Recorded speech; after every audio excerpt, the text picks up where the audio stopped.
Halo, assalamualaikum warahmatullahi wabarakatuh. Kembali lagi bersama saya Hatta Fadli di acara Pos Ronda Pameran Horor Samarinda.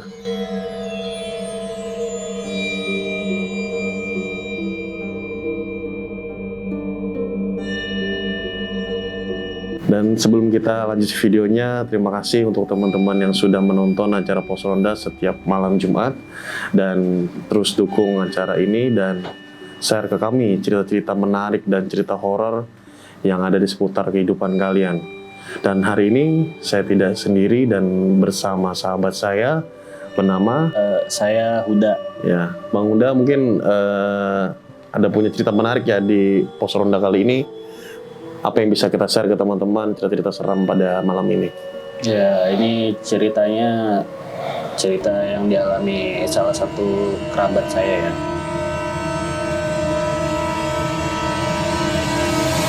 Ya, Ini cerita masa kecilnya. masa kecil. Jadi latar belakang ceritanya ini terjadi tahun 1960-an lah. Oke. Udah lama banget. Di satu desa di daerah salah satu Pinggiran kota Samarinda ya. bukan, masih di agak-agak pedalaman lah. Oke. Pedalaman makam. Jadi desanya ini di pinggir sungai. Baik. Saat itu kan tahun-tahun segitu tuh rumah masih jarang-jarang, Masih jarang. berjarak-jarak. Betul. Hutan makin padat. Kejadiannya ada beberapa kali sih kejadiannya. Oke, saat itu yang membuat cerita ini menarik dan seram berasal mulai dari mana, Bang Uda? Ya, gangguan yang sebenarnya saat itu sih kalau dari cerita-cerita yang ya dari yang level-level paling kecil mungkin ya, itu Yeah. udah banyak banget lah. Jadi ini saya kumpulkan beberapa yang lumayan ini, Yeah. yang lumayan gangguannya yang lumayan yang disaksikan oleh beberapa orang, nggak cuma satu orang. Oke. Jadi dia kerabat saya ini sebut saja siapa ya, Putri ya, anggap aja namanya Putri. Iya.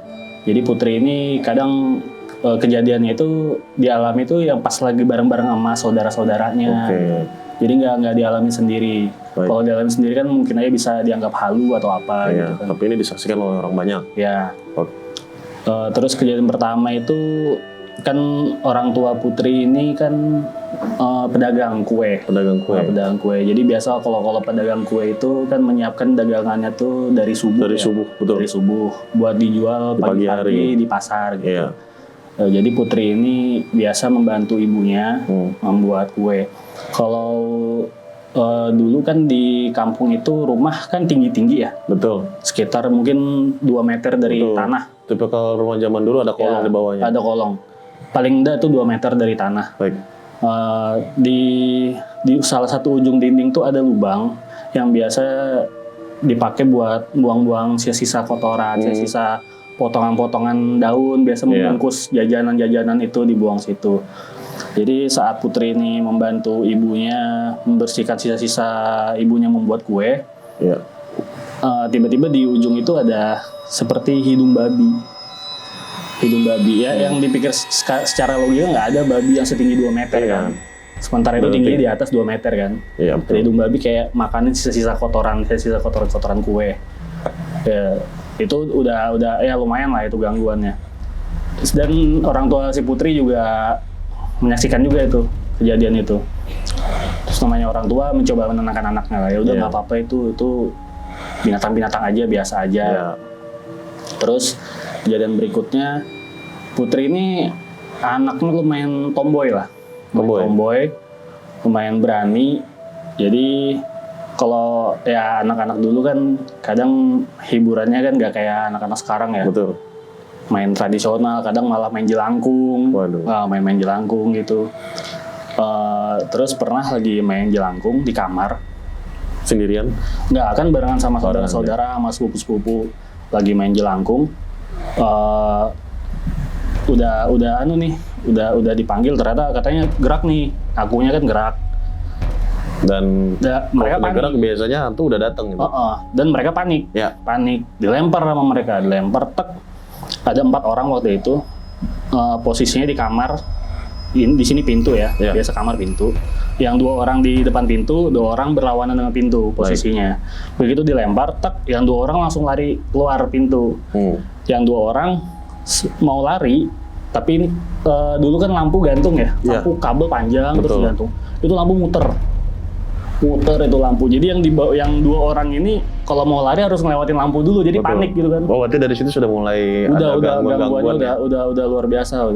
Udah panik kan. Ya udah mau nggak mau nekat tunduk aja lari lewat pintu ya, Baik. ngelewatin lampu itu. Ya itu gangguan kedua lah. Terus gangguan lainnya tuh terjadi di luar rumah. Oke, di luar rumah. Seperti kan si Putri ini ya seperti tadi saya bilang Anaknya tomboy ya? anaknya tomboy kan. Baik. Teman-temannya cowok-cowok rata-rata. Dia suka main ke sungai, mandi-mandi di sungai. Terus waktu itu si ibunya Putri katanya jangan mandi di sungai. Istilahnya airnya lagi apa gitu, nggak bagus gitu ya. Yeah. Berarti airnya lagi kotor lah, jangan mandi di sungai. Berpesan ke Putri kan. Terus Putri nurut sih sebenarnya. Jadi dia cuman main-main di pinggir, kan kalau di kampung itu sebelum ke sungai itu kan Ada bisa jalan setapak. jembatan kayu, Oh, biar jembatan kayu, agak ke tengah Oke. ambil airnya. Putri cuma main-main di situ aja. Ternyata ada temen cowoknya yang lagi berenang di situ. Cuman berenangnya nggak biasa, nggak kayak terlalu lincah kalau buat manusia lah berenang. Iya. Ayo Putri, mandi sini mandi. Enggak, kata si Putri, enggak dia nggak diizinin sama ibunya kan. Enggak. Nurut si Putri ini. Ternyata ditinggal sama Putri, pas balik ke rumah, ternyata si temannya itu ada di rumahnya. Itu bukan temannya ternyata. Wah, berarti itu Ada yang makhluk iya. gaib yang menyerupai Iya, ada yang anak-anak menyerupai. atau temannya Putri Iya, ngajak yang mengajak Putri untuk berenang. Karena berenangnya juga terlalu lincah ya kalau buat manusia. Iya. Dan bagusnya si Putri Nurut. menolak. Iya, dia nurut nolak. pesan orang tuanya, pesan ibunya. Iya. Jangan. Terus ini ya banyaklah gangguan-gangguan lain. Cuman gangguan yang paling mengerikan lah ya, Iya. yang sampai bikin Putri shock sampai demam berhari-hari. Putri ini mau punya adik. Iya. Putri ini mau punya adik. Ibunya Putri lagi hamil. Ambil. Sebenarnya saat udah hamil tua, udah 9 bulan lah. Si kakeknya Putri udah pesan, kamu udah ke kota aja. Iya. Jadi ntar kalau misalnya mau lahiran enak, Lebih nyaman ya, lebih lengkap. karena banyak tenaga medisnya banyak. Kata si ibunya Putri, ntar aja, ntar. Ternyata nggak disangka-sangka ini di luar perhitungan. Iya. Melahirkannya Agak lebih maju nih sebenarnya. maju. Iya.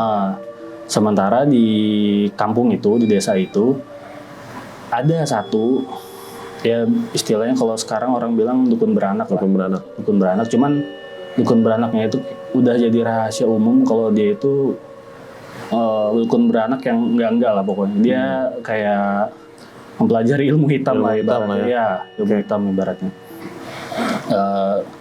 Karena udah urgent, udah mau beranak. Iya, tiba-tiba saat mau lahiran ya. Mau nggak mau, nggak ada yang bisa dipanggil. Selain sih Selain si Dukun beranak tadi ya? Dukun beranak itu. Akhirnya dipanggil. Yang namanya Putri juga waktu itu masih kecil ya. Iya. Ikut-ikut aja, lihat-lihat orang aja. Lihat-lihat ibunya lagi bersalin. Ternyata si calon adiknya Putri ini nggak selamat. Waduh, Nggak selamat. ada selamat ya. Nggak, kalau dari penjelasan si dukun sih katanya begitu keluar udah nggak ada nyawanya. Setelah dibersihkan, si dukun ini buru-buru mau pergi ke sungai. Katanya mau ngebersihin sisa-sisa habis melahirkan ya. Si Putri ini iseng lah. Iya. Namanya anak kecil kan ya, penasarannya tinggi. Dia ikutin si Dukun beranak tadi. Ke pinggir sungai itu. Posisi dia ngadap sungai. Menghadap sungai. Putri pelan-pelan mendekat dari belakang. Iya.